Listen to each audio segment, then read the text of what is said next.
सुनो वजिया, कहाँ हो, क्या कर रही हो? मेरे शोहर ने मुझे गेट से दाखिल होते ही पुकारा। वो मुझे घबराए हुए लग रहे थे। उस वक्त मैं किचन में चाय बना रही थी। या अल्लाह खैर कहती हुई मैं किचन से निकलकर उनके पास गई। जी क्या बात है, अब परेशान लग रहे हैं, खैर तो है ना? मैंने दुपट्टे से हाथ पोंछते हुए पूछा। मेरे शोहर कहने लगे, आओ यहाँ बैठो, बताता हूँ क्या बात है। मैंने कहा कि चाय तैयार है, चूल्हा जल रहा है, चाय जल जाएगी, मैं ज़रा चाय कपों में डाल कर ले आऊँ। ये कहकर मैं किचन की तरफ दौड़ी। मेरे जहन में लातदाद अंदेशे गर्दिश कर रहे थे और दिल से दुआ निकल रही थी कि या अल्लाह खैर हो, जाने क्या खबर है। मैंने जल्दी से चाय कपों में निकाली और जाकर अपने शोहर के सामने सोफे पर बैठ गई। मेरे बैठती वो बोले, वो तुम्हारी सहेली आरफा है ना? क्या हुआ आरफा को? मैंने घबरा कर सवाल किया। उसे कुछ नहीं हुआ, उसके शोहर नदीम का इंतकाल हो गया। उफ खुदाया, मगर कैसे? वो तो दूसरी शादी के लिए मंगनी करने गाँव गया हुआ था। मैंने हैरत से कहा, हाँ, गांव से वापसी पर रास्ते में उसकी गाड़ी एक दूसरी गाड़ी से टकरा गई और वह जहाँ बक हो गया। उसकी मैयत आने वाली है, मैं जाकर मालूम करता हूँ कि नमाज जनाजा कब होगी। ये कहकर मेरे शोहर घर से बाहर चले गए और मैं परेशानी के आलम में बैठी आरफा की गुजरी जिंदगी और आने वाले हालात के बारे में सोचने लगी कि उस मजलूम औरत को शोहर की जिंदगी में कभी सुकून नसीब नहीं हुआ, अब उसकी बाकी जिंदगी कैसे गुजरेगी। आरफा का ताल्लुक एक रिवायती पठान खानदान से था जो हमारे मोहल्ले में कई साल से रह रहा था। कुछ अर्सा पहले वो अपनी सास के साथ पहली बार मेरे घर आई थी। उन्हें कहीं से मालूम हुआ था कि मुझे सिलाई अच्छी आती है। आरफा और उसके घर की किसी खातून को सिलाई नहीं आती थी, इसलिए वो चाहती थी कि मैं उनके कपड़े सी दिया करूं। मैंने उन्हें बताया कि मैं सिर्फ अपने बच्चों और शोहर के कपड़े सीती हूँ, कमर्शियल काम नहीं करती। आरफा ने कहा, बाजी मैं थोड़ा बहुत सी लेती हूँ मगर मुझे कटिंग नहीं आती। मैंने कहा, अच्छा, मोहल्लेदारी में इतना कर सकती हो कि तुम कपड़े ले आया करो, मैं कटिंग कर दिया करूँगी, तुम खुद सी लेना। आरफा ने कहा, बाजी शुरू में आपको मुझे सिलाई भी सिखाना होगी। मैंने कहा, ठीक है, तुम कभी कभी आ जाया करो, मैं तुम्हें सिखा दूंगी। यूँ आरफा हफ्ते में 2-3 दिन मेरे घर आने लगी। शुरू में उसकी सास भी उसके साथ आती थी, फिर आहिस्ता आहिस्ता वो मुतमईन हो गई और आरफा को उसकी छोटी नंद के साथ बेचने लगी, तो उसे छोड़कर चली जाती और 2 घंटे बाद लेने आ जाती। इस तरह हमारे दरमियान दोस्ती हो गई। हम तकरीबन हम उम्र थी। आरफा अपने घर के हालात और परेशानियां मुझसे शेयर करती और मैं उसे मशवरे देती, वो कुछ मुतमईन हो जाती। आरफा की ज़िंदगी बहुत मुश्किल थी। उसका शोहर नदीम एक कबायली मिजाज का इंसान था जिसे बीवी के दुख दर्द से कोई सरोकार नहीं था, बल्कि वो खुद उसकी परेशानियों की वजह था। आरफा उम्र में अपने शोहर से 5 साल बड़ी थी। वो अपनी बेवा माँ की इकलौती बेटी थी। उसके ससुर ने उसे पसंद करके अपने बेटे से शादी करवाई, जबकि उसकी सास किसी और रिश्तेदार से शादी चाहती थी। इस तरह आरफा की शादी नदीम से हो गई। शादी के बाद उसे घर में मुसलसल मुखालफत का सामना करना पड़ा। उसकी माँ शादी के 2 महीने बाद ही इंतकाल कर गई और वो बिल्कुल तन्हा रह गई। उसका ससुराल एक बहुत बड़ा और 3 मंजिला उसका घर था जहाँ बहुत से अफराद रहते थे। शादी के दूसरे दिन उस पर घर के तमाम काम डाल दिए गए। खाना पकाना, बर्तन धोना, कपड़े धोना और सफाई सब कुछ उसी के ही जिम्मे था। नंदे कोई काम नहीं करती थी। 1 साल बाद उसकी देवर की शादी हुई।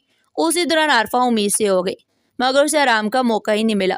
फिर अल्लाह ने उसे बेटे की नेमत से नवाजा मगर उसकी कदर में कोई इजाफा न हुआ, बल्कि जिम्मेदारियां और बढ़ गईं। बाद में एक और देवर की शादी की तैयारियां शुरू हो गई। घर के तमाम काम बदस्तूर आरफा के जिम्मे ही थे। नए आने वाली बहू को ज़्यादा अहमियत दी गई, जबकि आरफा को मुसलसल इग्नोर किया जाता रहा। उसकी सास उसके खिलाफ उसके शोहर की कान भरती रहती थी, जिसकी वजह से नदीम का रवैया सख्त और जालमाना होता गया। आरफा की बदकिस्मती ये थी कि उसकी बात सुनने वाला कोई नहीं था।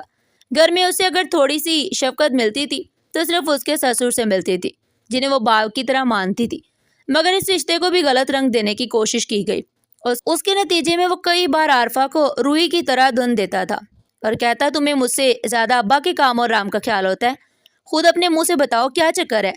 आरफा अपने शोहर के ख्यालात सुनकर हैरान रह जाती, मगर फरियाद करती तो किससे। दिन ब दिन हालात बदतर से बदतर होते गए। आरफा की शादीशुदा जिंदगी के 8 साल गुजर गए। इन बरसों में अल्लाह ने उसे 3 बेटियों की माँ बना दिया। उसके शौहर नदीम को उस बात पर भी सख्त एतराज़ था कि आरफा ने बेटियों की लाइन लगा दी है। वो अक्सर कहता, बेटा सिर्फ एक ही है, इसलिए मैं दूसरी शादी करूँगा। मगर उसके इरादे की राह में हमेशा उसका बाप रुकावट बनता रहा। वो कहता, अगर तुम्हारे नसीब में मजीद बेटे हुए तो वो भी तुम्हें इसी बीवी से मिल जाएंगे। मैं अपने जीते जी तुम्हें दूसरी शादी नहीं करने दूंगा।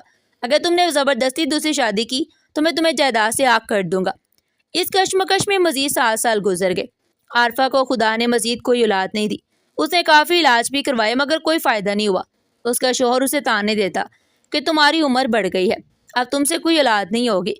ان پریشان کن حالات میں نہ جانے خدا کو کیا منظور تھا کہ عارفہ جو پہلے ہی نہایت مشکل زندگی گزار رہی تھی، ایک دن اچانک اس کے سسر کا انتقال ہو گیا۔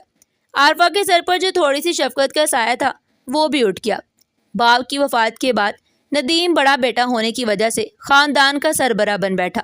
باپ کے مرنے کے کچھ ہی عرصہ بعد ندیم کی وہ خالہ جس کی بڑی بیٹی کو ندیم کی ماں بہو بنانا چاہتی تھی، اسی خالہ کی سب سے چھوٹی بیٹی کا منگیتر دریا میں ڈوب کر انتقال کر گیا۔ لوگ اور اس کے سسرال والوں نے لڑکی کو منحوس کہنا شروع کر دیا۔ گاؤں میں اب کوئی بھی اسے شادی کرنے کو تیار نہیں تھا۔ اس صورتحال میں ندیم کو اپنی دوسری شادی کا خواہ پورا ہوتا نظر آنے لگا۔ اب تو باپ بھی اس دنیا میں نہیں تھا جس کا ڈر ہوتا۔ اس نے اپنی ماں سے بات کی، بیٹے کی بات سن کر ماں کا شریر ذہن جاگ اٹھا۔ اس نے بیٹے کا کندھا تھپتھپا کر کہا، بیٹے خوش ہو جاؤ، میں تمہاری دوسری شادی کرا کر ہی رہوں گی۔ اس دوران ندیم کے سب بہن بھائیوں کی شادیاں ہو چکی تھی۔ ندیم کا بیٹا شمشاد علی 15 سال کا ہو چکا تھا، جبکہ ندیم کی خالہ کی بیٹی کی عمر 20 سال تھی اور وہ ندیم سے پورے 20 سال چھوٹی تھی۔ جبکہ عارفہ کو اپنے شوہر اور ساس کے اس منصوبے کا علم ہوا تو اس پر غم کا پہاڑ ٹوٹ پڑا۔ پہلے سسرال والوں کے مظالم کم نہیں تھے کہ اب سوتن کی تلوار بھی سر پر لٹکنے لگی تھی۔ اگلے ہی دن عارفہ کی ساس نے فون پر اپنی بہن سے بات کی۔ اندھے کو کیا چاہیے 2 آنکھیں، بہن نے فوراً رضامندی ظاہر کر دی۔ اس کی ٹھکرائی ہوئی بیٹی کو اب ٹھکانہ مل رہا تھا۔ عارفہ بہت روئی، ساس اور شوہر کے سامنے گر گرائی۔ پھر اس نے تجویز دی کہ اس لڑکی کی شادی اس کے بیٹے شمشاد سے کر دی جائے، کیونکہ شمشاد اسے پہلی پسند کرتا تھا اور اسے شادی کرنا چاہتا تھا۔ اگر اس کی شادی شمشاد علی سے ہو جائے تو مسئلہ حل ہو سکتا ہے، مگر اس تجویز کو یہ کہہ کر مسترد کر دیا گیا کہ لڑکا بھی چھوٹا ہے اور پڑھ رہا ہے، اسے اس کی شادی نہیں کی جا سکتی۔ اصل میں ندیم خود اس لڑکی سے شادی کرنا چاہتا تھا، اسے وہ اپنے بیٹے کی شادی کیسے ہونے دیتا۔ عارفہ کی ساس اپنی بیٹیوں ندیم کے ساتھ گاؤں چلی گئی۔ وہاں نہایت دھوم دھام سے منگنی کی رسم ادا کی گئی اور 3 مہینے بعد شادی کی تاریخ مقرر کر دی گئی۔ عارفہ کے دل پر کیا گزر رہی تھی، اس سے کسی کو کوئی سروکار نہیں تھا۔ منگنی کے تیسرے دن وہ تینوں اپنی گاڑی میں واپس آ رہے تھے کہ راستے میں ان کی گاڑی ٹرالر سے ٹکرا گئی۔ حادثہ بہت شدید تھا۔ ندیم اپنی دوسری شادی کے ارمان دل میں لیے اس دنیا سے رخصت ہو گیا۔ عارفہ کی زندگی کے یہ تمام حالات یاد کر کے میں سوچ رہی تھی کہ کیا کسی کو ایسے شوہر کی موت پر رنجیدہ ہونا چاہیے، کیا اسے خدا کا انصاف سمجھ کر اطمینان محسوس کرنا چاہیے۔ میرا ذہن انہی سوالوں میں الجھا ہوا تھا کہ میرے شوہر گھر میں داخل ہوئے اور بتایا کہ اس حادثے میں صرف ندیم ہی نہیں بلکہ اس کی ماں بھی جہاں بک ہو گئی ہے، جبکہ اس کی بہن زخمی ہے۔ اس خبر نے میرے اس خیال کو مزید مضبوط کر دیا کہ واقعی اللہ کی لاٹھی بے آواز ہوتی ہے۔ دنیا میں عارفہ کا درد سننے والا کوئی نہیں تھا، مگر آسمانوں پر موجود رب سب کچھ دیکھ رہا تھا۔